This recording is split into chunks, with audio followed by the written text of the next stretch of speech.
Can I help? Oh dear, thinks the busy adult. The sturdy preschooler narrator of Building Our House, however, is confident of her place as part of the strong crew of 4 that will, over the course of several seasons, build their family home in the middle of a weedy field. The pictures show her shifting boards and picking up nails. We might know that a kid with a hose is probably not actually helping with the making of concrete, but there's not a hint of this in the text, which is dignified, precise, and respectful.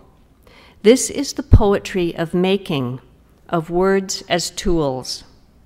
One wall will face north to ward off the wind, one east to welcome the morning, one south to soak in the sun, and one west to see out the day. The preschooler, the family, the house, all grow in loving tandem. I'm delighted to present the 2013 Boston Globe Horn Book Award for the picture book category to Building Our House, published by Farrar Straus Giroux Books for Young Readers, an imprint of Macmillan, edited by Wesley Adams, written and illustrated by Jonathan Bean.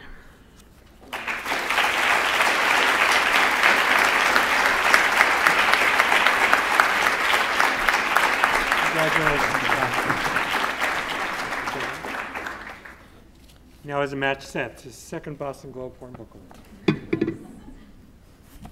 Good evening. These things always go best for me if I have them entirely written, so I'll read what I've prepared. It's always a bit of a shock to get pulled out from behind my lone drawing desk and plopped down in front of people, let alone a crowd. But when it's a crowd of book lovers, family, and friends, on an occasion such as this, it becomes a decidedly pleasant shock. I would like to thank all of you for your support and tireless promotion of books and reading, and especially the Boston Globe Horn Book Award Committee for somehow finding it fitting to select Building Our House from such a vibrant field of books equally deserving of this incredible honor. Thank you. It is an acceptance speech staple to at some point say something like, I could not have reached this milestone without the help of, and then go on to list all the indispensable so-and-sos who would be upset not to receive mention. Often, these mentions fall at the end of a speech, sometimes after such unabashed self-congratulation that the indispensability of the indispensables is cast in critical doubt. But tonight, for reasons I'll explain, the only appropriate place for that staple in this speech is right here at the start. Because my debt to family, friends, editor, and publisher is so deep it would be inappropriate to begin with anything else. So without further ado, I couldn't have reached this milestone without the help of my parents. At last, thanks to Mom and Dad, I have a watertight answer to that shadowing, sticky question that every author gets asked a million times. Where do your ideas come from? To have a clear, concise answer to that question is book signing, school visiting, speech giving gold. Now I can simply point to a photo of the real house and smile. Question answered. Next. But that's a bit unsatisfying, so I'll supply you with the logical, stickier follow-up. Why? Why write a story about a family building their house? I'm not naive enough to assume there's any absolute connection between good house building and good homes. In fact, at one signing, a woman confided that if the book were about her and her husband building a house, the only possible title would be Building Our Divorce.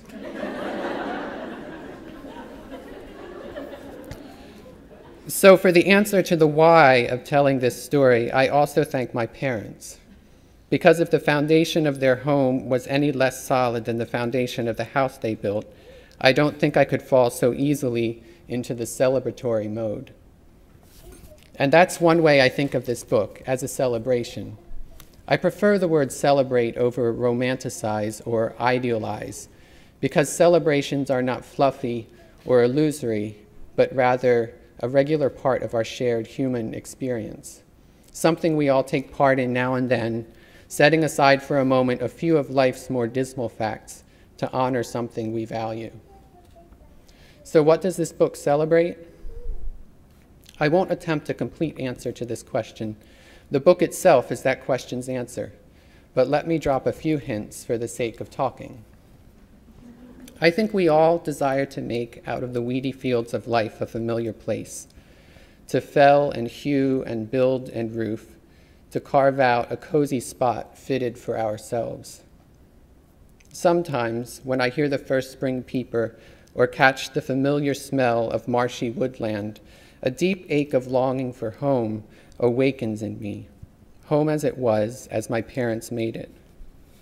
The odd thing, upon more reflection, is that even then, as a child, I recall feeling a similar longing ache for home, while at home, and a decent one at that.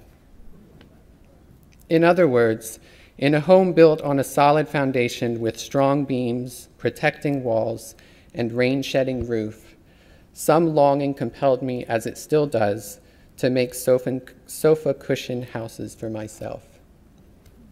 A reminder in my thinking that even the best of life situations are foretastes, or, as a better writer put it, reflections seen in a glass darkly. I think it is part of the artist's job to keep such longings alive, to not let folks settle for the humdrum or ordinary. If in some way the creatively refigured particulars of my own experience awaken such longings, it is only because my parents gave me a reflection worthy of celebration to begin with. And making such a reflection possible, because it was their ambition to lead a quiet life, attend to their business, and work with their hands, as, once again, a better writer put it. But there's a second sense in which this book is a celebration, and that brings me to my family, friends, editor, and publisher. Between my first and now second book, there is a 5-year gap. This gap was not part of my plan, and certainly not part of my editor's. Even as I celebrated on a similar occasion in Boston in 2008, the specter of unexplained arm and leg pain had begun to haunt me daily and make the long hours of work necessary as a professional illustrator difficult. Medical sagas can be tedious, so I'll keep the details to a minimum. Suffice to say, despite all the experts and every effort, the pain finally made work nearly impossible. And so, broke, demoralized, the big New York City illustrator hotshot found himself returning to the house that, in a then unwelcomed ironic twist, he was making a picture book about. It would be a sweet ending to say that the country air, the house and home, the family and faith that inspired me to write the story in the first place began immediately to work its healing magic. But the world of medical specialists seems to turn in slow motion, and while I wondered and waited, my family and friends, fellow illustrators, relentlessly offered their hope, prayers, and support to an often hopeless, miserable, and downright annoying illustrator. Eventually, a Lyme disease diagnosis and significant dietary changes later, the pain showed its first sustained signs of dissipation, and just as slowly as it arrived 5 years before, gradually, incrementally, it began to disappear. So last winter, when my parents graciously allowed me to open the doors of the house to intrepid travelers from all over the Northeast, it was much more than a book launch celebration or open house. Yes, it was a celebration of returning health, but it was also my attempt, albeit inadequate, to say thank you to all the caring people who helped me through a very hard time. Among many other reasons, I am thrilled that this occasion affords me another opportunity to express my gratitude.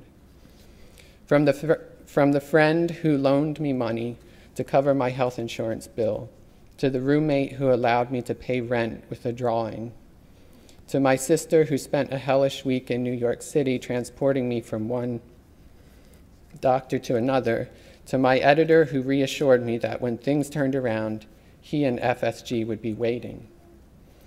To my parents who once again put a roof over my head. To my nephews and niece who didn't know any better than to be cheery and cheered me. To all the friends who simply were better friends than I deserved. I say from the bottom of my heart, thank you.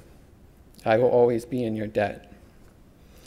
All things considered, it seems oddly appropriate that, like the house of its story, this book's completion required the efforts of a very strong crew indeed. Again, thank you.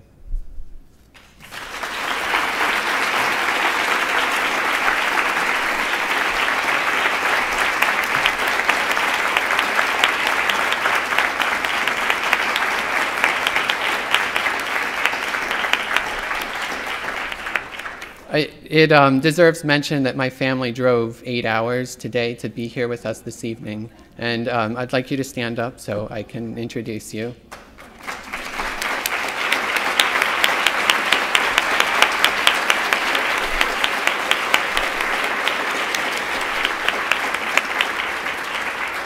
It means a lot to have you here, so thank you so much for coming.